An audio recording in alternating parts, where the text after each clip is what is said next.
കോൺഗ്രസ് നേതാവ് ശ്രീ നിസാം എന്നോടൊപ്പം ടെലിഫോണിൽ അയച്ചിരുന്നു. നിസാം, ഈ പദ്ധതിയുടെ ഗുണഭോക്താക്കളെ കണ്ടെത്തുന്നതിൽ എന്തുതരം പ്രശ്നം ഉണ്ടായി എന്നാണ് നിങ്ങൾ മനസ്സിലാക്കുന്നത്? അതിന്റെ മാനദണ്ഡങ്ങളിൽ കാണുന്ന പ്രശ്നം എന്താണ്?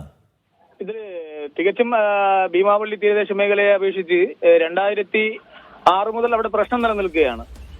അവിടെ കടൽക്ഷോഭം വരുന്ന സമയത്ത് പ്രകൃതിക്ഷോഭത്താൽ വീടുകൾ നഷ്ടപ്പെടുകയും അവര് റോഡിലോട്ടിരിക്കുകയും അവർ ക്യാമ്പുകളിൽ താമസിക്കുകയും ചെയ്യാറുണ്ട്. സാധാരണഗതിയിൽ ഭീമാവളിയെ സംബന്ധിച്ചിടത്തോളം അത് അറിയുന്നവർക്കറിയാം, നമ്മളൊരു കൂട്ടുകുടുംബമാണ്. അപ്പൊ എല്ലാ ആളുകളും ക്യാമ്പിനെ തന്നെ ആശ്രയിച്ച് നിൽക്കാറില്ല. അത്യാവശ്യം 1-2 ദിവസം അവിടെ നിൽക്കുക എന്ന് മാറിപ്പോവുക എന്നുള്ളതാണ്. അപ്പൊ ഈ വരുന്ന ഉദ്യോഗസ്ഥന്മാർ പലപ്പോഴും പല വിധത്തിലുള്ള ലിസ്റ്റുകൾ എടുക്കുകയും പല വിധത്തിൽ അവഗണിക്കുകയും ഒഴിവാക്കുകയും ചെയ്യുന്ന സാഹചര്യങ്ങൾ ഉണ്ടായിട്ടുണ്ട്. അവസാനം ഒരുപാട് ബുദ്ധിമുട്ടുകൾ അനുഭവിച്ചതിന് ശേഷം പല ആളുകളും ജമാഅത്ത് കമ്മിറ്റിയെയും ഇവിടുത്തെ മറ്റ് രാഷ്ട്രീയ പ്രസ്ഥാനങ്ങളെയും ഒക്കെ കൂട്ടുപിടിച്ചുകൊണ്ട് അപേക്ഷകൾ കൊടുക്കാൻ തുടങ്ങി. അപ്പൊ ആദ്യം ഒരു 2015 തോന്നുന്നു, 2015 അന്ന് കൊടുത്ത അപേക്ഷയിന്മേലാണ് കളക്ടർ നേരിട്ട് വന്ന് ഇവിടെ ലിസ്റ്റ് എടുക്കുകയുണ്ടായി. തീരദേശ മേഖലയിൽ വീടുകൾ നഷ്ടപ്പെട്ടവരുടെ ലിസ്റ്റുകൾ കളക്ടറുടെ നേതൃത്വത്തിൽ എടുക്കുകയുണ്ടായി. ആ ലിസ്റ്റാണ് അന്ന് ഇതിന് ഡിപ്പാർട്ട്മെന്റിന് കൊടുക്കുകയും അതിന്റെ പേരിലാണ് ഇവിടെ പ്രതീക്ഷ ഫ്ളാറ്റ് എന്ന് ഇപ്പോ ഇതിനു മുമ്പ് കഴിഞ്ഞ 2018-19 കൊടുത്ത ഫ്ളാറ്റിൽ ആ പേര് വച്ചുകൊണ്ടാണ് നിർമ്മിക്കുന്നത്.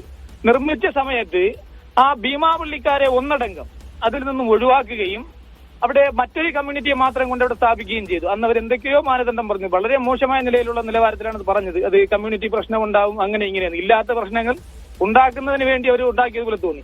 അങ്ങനെ അന്ന് ഭീമാവളി നിവാസികളെ അവിടെ നിന്ന് മാറ്റി നിർത്തപ്പെടുകയും അതിനുശേഷം ശ്രീമാൻ മുഖ്യമന്ത്രി അന്നത്തെ 1ാം പിണറായി സർക്കാരും അന്നത്തെ ഫിഷറീസ് മന്ത്രി മേഴ്സിക്കുട്ടിയമ്മയും അന്ന് ജമാഅത്ത് കമ്മിറ്റിയുമായി ചർച്ച നടത്തി അവിടെ ഒരു പരിപാടി അറേഞ്ച് ചെയ്യുകയും അവർ ഒരു 168 ആളുകളുടെ ഫ്ളാറ്റിന് അംഗീകാരം കൊടുത്ത് തറക്കല്ലിടുകയും ചെയ്തു. പക്ഷെ അവർക്ക് ഇതുവരേക്കും വീടുകൾ കൃത്യമായി നൽകുകയോ അവരുടെ പുനരധിവാസം എന്താണെന്ന് അന്വേഷിക്കുകയോ ചെയ്യാതെ മുന്നോട്ട് പോവുകയാണ്. അതിൽ നിന്നും കുറച്ച് ആളുകൾക്ക് വീടിന് വാടക കൊടുത്തു. വാടകയ്ക്ക് കേൾക്കുന്നുണ്ടോ സാർ? കുറച്ച് ആളുകൾക്ക് ക്യാമ്പിൽ കഴിഞ്ഞ ആളുകൾക്ക് വീടിന് വാടകകൾ കൊടുത്തു. ആ വാടക വാങ്ങിയ ആളുകളിൽ കുറച്ച് ആളുകൾക്ക് മാത്രമാണ് ഇപ്പോൾ പുതിയ ഫ്ളാറ്റിൽ അവർ പേര് ഉൾപ്പെടുത്തിയിട്ടുള്ളത്. ഭീമാവളിയെ സംബന്ധിച്ചിടത്തോളം 168 ആളുകൾ കുടുംബം ഈ ലിസ്റ്റിൽ അംഗീകരിക്കപ്പെട്ടത് പല കുടുംബങ്ങളെയും തട്ടിമാറ്റിയതിനു ശേഷമാണ്. അതായത് അവിടെ 300ഓളം കുടുംബങ്ങൾ ആ സമയത്തും വീടില്ലാതെ ബുദ്ധിമുട്ടുന്ന ആളുകളാണ്, വീട് നഷ്ടപ്പെട്ട് ബുദ്ധിമുട്ടുന്ന ആളാണ്. പക്ഷെ അതിൽ നിന്നും ഇവര് ഫിൽട്ടർ ചെയ്ത് തെരഞ്ഞെടുത്ത 168 ആളുകളാണ് അംഗീകരിക്കപ്പെട്ട, അവരുടെ ലിസ്റ്റിൽ സ്വീകരിക്കപ്പെട്ട 168 ആളുകൾക്ക് വീട് കൊടുക്കാമെന്ന് പറഞ്ഞിട്ട് ആകെ കൊടുത്തിട്ടുള്ളത് 20 ഫ്ളാറ്റാണ്. ആ 20 ഫ്ളാറ്റും ഇന്ന് വളരെ ശോചനീയ അവസ്ഥയാണ്. വളരെ ഇപ്പൊ ഇന്നലെ അവിടെ കുറച്ച് ചാനലിലേക്ക് വന്നിരുന്നു. അവിടെ സൗകര്യക്കുറവുണ്ട് ഒരുപാട്, എങ്കിലും കുഴപ്പമില്ല, അതിൽ അവർ അഡ്ജസ്റ്റ് ചെയ്ത് ജീവിക്കുന്നു. അപ്പൊ ഇപ്പോൾ വന്ന ഈ 313 ഫ്ളാറ്റിൽ ഭീമാവള്ളിക്കാരെ 300-ൽ പരം ആളുകൾ അവിടെ കൊടുക്കണമായിരുന്നു. പക്ഷെ എന്തുകൊണ്ട് അറിയില്ല, ഭീമാവള്ളിക്കാരെ തള്ളി മാറ്റിക്കൊണ്ട് അവിടെ ഭീമാവള്ളിയിലെ 25-40 ആളുകൾക്ക് മാത്രം കൊടുക്കുകയും ബാക്കി മറ്റുള്ള ആളുകളെ പറപ്പിക്കുകയും ചെയ്യുന്നു. അപ്പൊ ഭീമാവള്ളിക്കാർക്ക് കിട്ടാതെ കിടക്കുന്ന ഈ ഭവനമില്ലാതെ കിടക്കുന്ന ആളുകളുടെ ഇനിയുള്ള പുനരധിവാസം എങ്ങനെയാണെന്ന് ഒരു പിടുത്തവുമില്ല. പിന്നെ ഭവനരഹിതരായ ഒരുപാട് ആളുകൾ വേറെയുണ്ട്. ഇതിപ്പോ ഇവിടെ കൊടുക്കുന്നത് ഭവനം നഷ്ടപ്പെട്ടു എന്ന് പറയുന്നവർക്കാണ്. നഷ്ടപ്പെട്ടവർക്കും നഷ്ടപ്പെടാൻ സാധ്യതയുള്ളൂ. അതായത് 50 കടലിൽ നിന്നും 50 മീറ്ററിന് അകലെയിലുള്ളവർക്കാണ് കൊടുക്കുന്നത്. അതിലും കൃത്യമായ ആളുകൾക്ക് കൊടുത്തിട്ടില്ല എന്നുള്ളതാണ് സത്യം. ഇവിടെ ഇപ്പോൾ ലീഗലായി പള്ളി കമ്മിറ്റിയും ഗവൺമെന്റിന്റെ രേഖയിലുമൊക്കെ ആയിട്ട് 700-ൽ പരം ആളുകൾ, 700-ൽ പരം കുടുംബങ്ങൾ ഭവനരഹിതരായി നിലവിലുണ്ട്.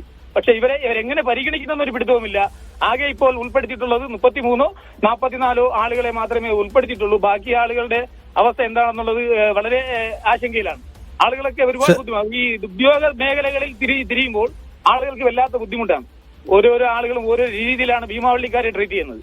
അതെന്തുകൊണ്ടാണെന്നറിയില്ല. അപ്പൊ അലി, വീട് നഷ്ടപ്പെട്ട ആൾ കൂടി എന്നോടൊപ്പം ഉണ്ട്. അലി, നിങ്ങളുടെ വീട് നഷ്ടത്തിന് ശേഷം സർക്കാരിനെ സമീപിച്ചു, അല്ലെങ്കിൽ സർക്കാർ സംവിധാനത്തെ സമീപിക്കുമ്പോൾ കിട്ടുന്ന മറുപടി എന്താണ്? സാർ, അതായത് എന്റെ പേര് അലിയാണ്. ഞാൻ വീട് പൂർണ്ണമായിട്ട് നഷ്ടപ്പെട്ട ഒരു വ്യക്തിയാണ്. അതായത് എല്ലാം കൊണ്ടും വളരെ 4 പെൺമക്കളുടെ ഒരു പിതാവാണ്.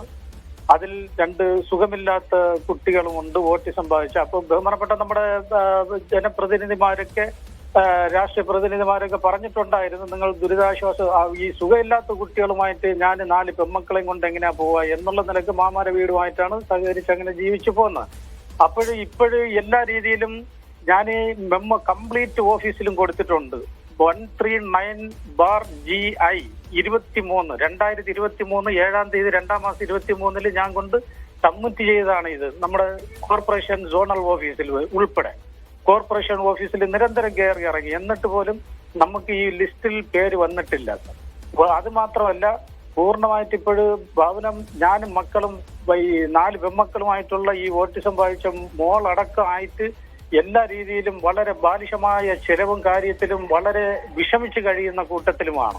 സാർ ഒന്ന് മനസ്സിലാക്കേണ്ടത്, തീരദേശത്ത് ഇത്രയും കടൽ തീരത്ത് കടലുമ്മയുമായിട്ട് ചുംബിച്ച് കിടക്കുന്ന എന്റെ വീട് നഷ്ടപ്പെട്ട എന്നെയും ഈ പരിസരവും എല്ലാം മറന്നുകൊണ്ടാണ് ബഹുമാനപ്പെട്ട ഇവിടെ ഇൻവെസ്റ്റിഗേഷൻ ചെയ്യാമെന്ന മന്ത്രി ഉൾപ്പെടെ MLA ഉൾപ്പെടെ ജനപ്രതിനിധിമാർ ഉൾപ്പെടെ എന്നെ ഫോണിൽ കൂടെ വിളിക്കുകയും നിങ്ങൾ എവിടെയാണ്, നിങ്ങളുടെ സ്ഥലം ഇത്രയും നഷ്ടപ്പെട്ടിട്ട് നിങ്ങൾ എവിടെയാ പോയി കിടക്കണം എന്ന് വരെയും ചോദിച്ച നിമിഷമുണ്ടായിരുന്നു.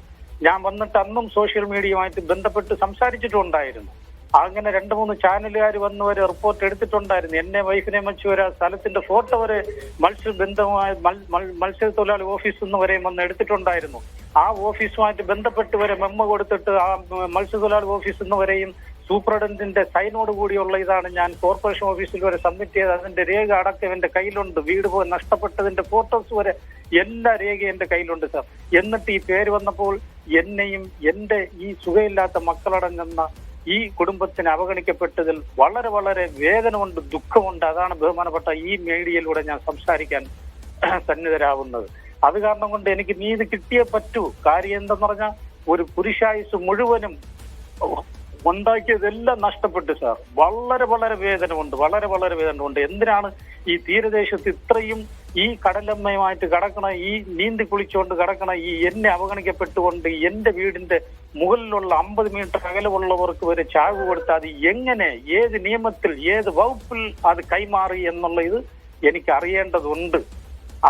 അപ്പോൾ അർഹരായ ആളുകൾ അവഗണിക്കപ്പെട്ടു എന്ന പരാതി വളരെ സീരിയസ് ആയി തന്നെ അവിടെ ഉണ്ട് എന്നാണ് നമ്മൾ മനസ്സിലാക്കുന്നത്. പുനർഗേഹം പദ്ധതി നാളെ ഫ്ളാറ്റുകളുടെ താക്കോൽ കൈമാറ്റ ചടങ്ങ് മുഖ്യമന്ത്രി നിർവഹിക്കാനിരിക്കുകയാണ്. വലിയ തോതിൽ അവഗണന അവിടെ ഉണ്ടായിട്ടുണ്ട്, വിവേചനം ഉണ്ടായി എന്ന പരാതി അവിടെ നിന്ന് ഉയർന്നു വരുന്നത്. സനീസ ശോഭാചന്ദ്രനാണ് ഈ വാർത്ത തിരുവനന്തപുരത്ത് നിന്ന് റിപ്പോർട്ട് ചെയ്യുന്നത്.